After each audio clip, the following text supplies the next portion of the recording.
Hey guys and girls, so today I'd like to go over installing a boost gauge in my 2010 Ford Flex EcoBoost. So this will also apply to Taurus SHOs. There's a Lincoln in there that has the EcoBoost engine. It might also apply to some of the F-150s, but what I found with the F-150s is they have an actual port where you can just hook up the boost gauge. It's really simple. Things just had to be more difficult on this car, probably because it's horizontally opposed. I don't know, whatever. So here we are. So what I'd like to show you first was, this was the fittings that I bought, and I actually bought them over at my local Lowe's. Your local hardware store should have all the parts as well. So here's the actual T that I installed, and this is kind of the order that things were in. So that's the actual T fitting right there. There's your 3/8 by 1/4, 3/8 by 1/4. They're a barb fitting, and then this one here was the smallest fitting that I could get that would fit the tubing that came with this boost gauge. It was like a 3/32 inside diameter. It was really small, so I kind of had to stretch the actual tubing out so that it would fit.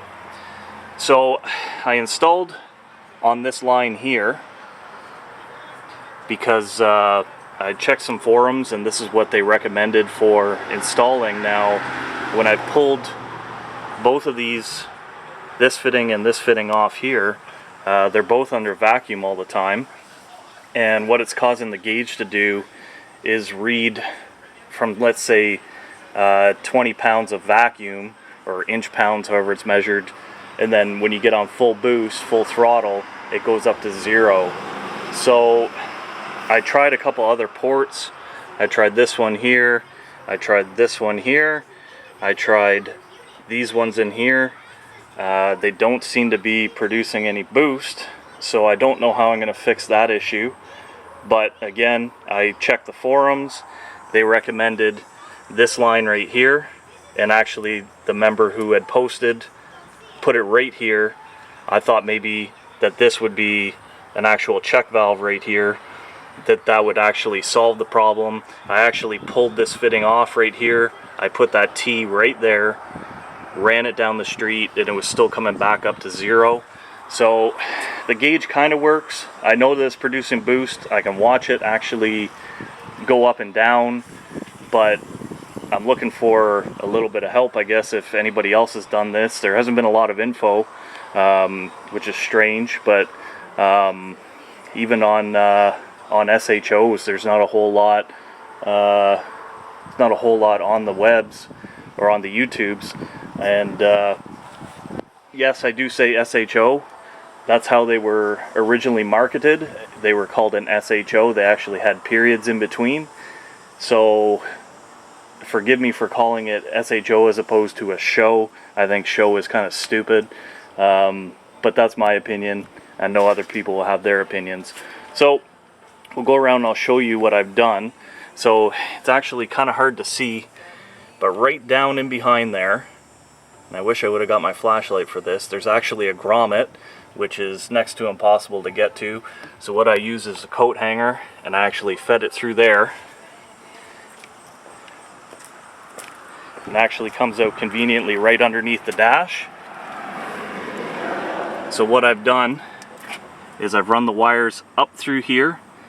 I've run it right behind that little crevice there, and it comes out. I put a little notch in here.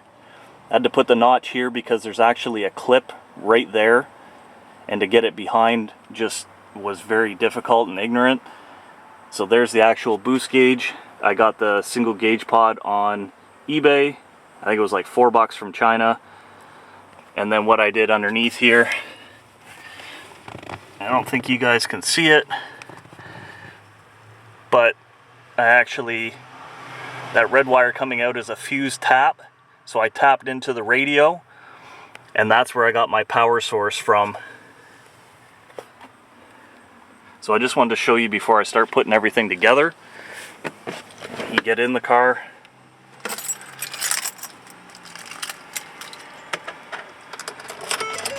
so you can see, starts up. but when you start it up,